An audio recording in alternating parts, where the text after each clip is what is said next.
Greetings YouTube, this is 3coursethoughts here. Um, Back again with another video. I hope you guys are having a good one to the best of your ability. Without further ado, let's get into today's topic. So today's topic is the universe is you, you are the universe. I'm sure you guys have heard this many different times in different capacities, but let's get into it. But before I begin with the topic, I'm going to define a few terms as I understand them.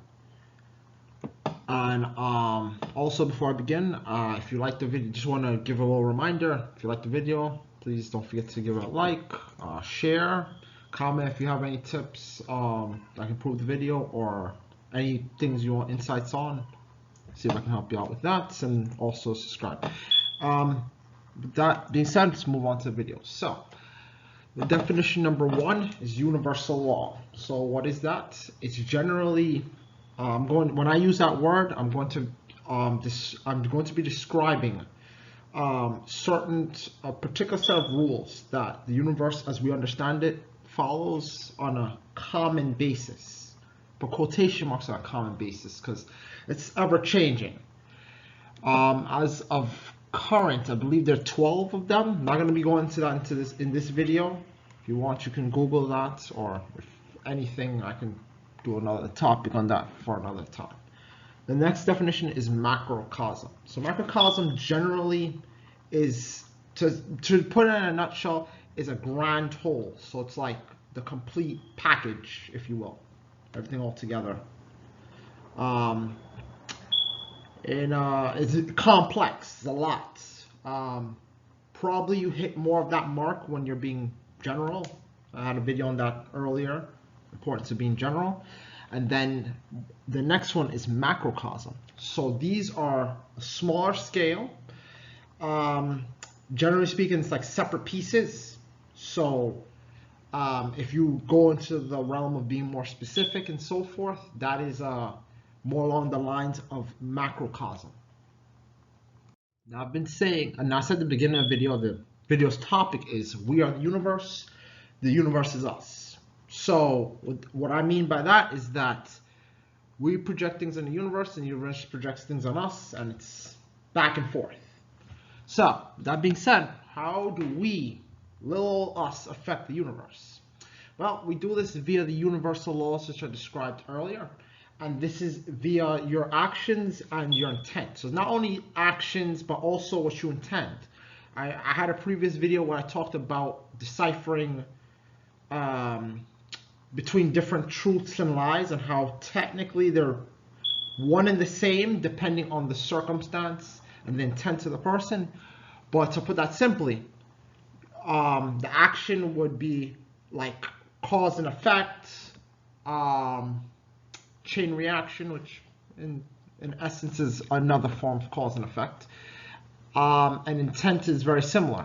Intent would influence not only how others perceive something, but it puts that out there into the grander universe. So it's not only intent and action from yourself, though. It's also intent from other individuals. And in essence, the universe may, it's not guaranteed, but it may respond to this. Example of that is your willpower, like I described in another previous video. That's an example of your consciousness, your mind, your awareness, your general awareness outside of your instinctual senses, something you can utilize, quote unquote, reason, fueled with a touch of biology. So a touch of biology is like those instincts, those things that's innate, that can't necessarily be reason per se. Now, I just described how the universe can affect us. How we can affect the universe. Now I'm going to talk about how the universe can affect us. So simply put, the universe affects us. We notice that more than how we affect it, because compared to the universe, we're much smaller. The universe is really big, a lot of factors going on. So one of the common ways it affects us is randomness. Generally speaking, I personally don't think we can really know whether it's random or something else coming back to us or so forth. But randomness is one of those things where an event happens to you and you didn't necessarily put forth, is not something coming back to you per se, or something you put forward before it came back to you. It's just something that happened. It could be via someone else's intent or actions. It could just be, you know, a random set of circumstances that has happened to you at a particular moment in time. Another one is response to your own desires. So our desires. So if we desire something, usually things that we desire is something that we may lack fundamentally, on a fundamental scale. We always try to seek what we don't have. So if, let's say, we're more, let's say, street-oriented person, which is like, quote-unquote, the stereotype where one it may not, may be, quote-unquote, lacking the book sense, you may be more inclined to seek that out, you know, whether it be an insecurity that pops up or something of that nature. So our response to our desires is when we put forth something, intent and action, and the universe may respond to that, whether via opportunity, quote unquote opportunity that we may be prepared for, which is luck, and so forth. The next one is a response to the desires of others. Just like you put forward, you have actions and intentions that you put forward into your lives, the universe, and so forth. Other individuals are also players in this game that do this, that can do the same thing, and they do the same thing. An example of this is karma, which is basically the universe restoring its balance of randomness. So I said in a previous video that a framework that I came up with, which is a factor, one of the factors that's probably in the grander world that we live in, is karma and randomness. So karma is something that restores randomness. You put forward something, and then the universe will send something back that's probably equal but opposite to balance it out, to restore the randomness and the quote-unquote chaos that may be going on. Now, another aspect with you being the universe and the universe being you, is the smaller universe. So you may hear in different religions that your body is a temple, and there are different trains of schools of thought on this subject matter. So a smaller universe is you yourself. Like I said before, your body, your mind, just literally yourself. That's a whole universe in and of itself. There are many factors within that that are interrelated, and they need to function together for you, the individual, to function, and so forth. So the main purpose of that message is to emphasize that you are not as small as you think you are. So basically what that means is that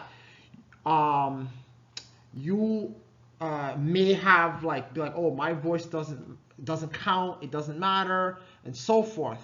And I'm here to tell you it does. It could be that little bit of difference that makes a difference, you know, in the life of someone else, and can cause a chain reaction, cause and effect. So I recommend that you try to keep this in mind, that you are your own little universe in of yourself. So again, continuing piggybacking off that, you have the grander universe. So this is outside of yourself. This is now different people, including yourself, that you're all part of. So we are probably a macrocosm within a microcosm. So the world that we live in is probably the Earth. It's, you know, we all live in Earth, and then that could be and that's a planet that contains all life as we know it. And that is just one planet, and if you go further out, probably other planets, which, you know, NASA's discovered and so forth, and that would just be a solar system, and who knows what else is out there. It could be several solar systems and so forth. This is one way that we're interconnected, because like I said before, different actions, intentions, living together, we all affect one another. We're all connected in that way. So in essence, if you hurt someone, you in essence hurt yourself, and so forth. It's a lot more complicated than that, but this is just on a fundamental scale for something that is recommended you be mindful of to the best of your ability. And the main message with this grander universe is that you're also not as big as you think you are. So let's say you are one of the top tier percentage people in life. You have a lot of money, a lot of wealth, a lot of status. Like I said, you are just one small speck in the grand, vast desert that's the universe. So hopefully that realization can potentially humble you down a little bit. So while you are important as an individual, you play a part in a grander whole. Your role, you're not bigger than your role. Your role is just as important as someone else's role. So, and also people that's like, you may be compromised with, like, let's say anxiety or something of that nature. You're not as big as you think you are. So that means that little mistake you made that was embarrassing or humiliating, it's not the end of the world. It might feel that way, and that's okay, but it's not the end of the world. Yes. So that concludes our video for today. This has been another video again with 3Course Thoughts here. And I just want to remind you guys of channel model, which is reflection, framework, and action. So reflection, you reflect upon things in your daily lives from your own experiences, understandings, and then from there you establish a framework. When you sit down, you reflect on it, put it together, you make a framework. In essence, a plan of some sort. To-do lists. What can I do better? What I see that I did like, I didn't like. Try to put the package together. Plan in a plan-oriented manner. And then from there, finally, you take action. You don't stop at just making a plan. Like, you can make the perfect plan. Now you have to put it into action. Put it in action, practice it, and see if it works. Test it against the real world, or the world as we know it, if you will. So with that, I bid you guys adieu. Take care, and I'm out.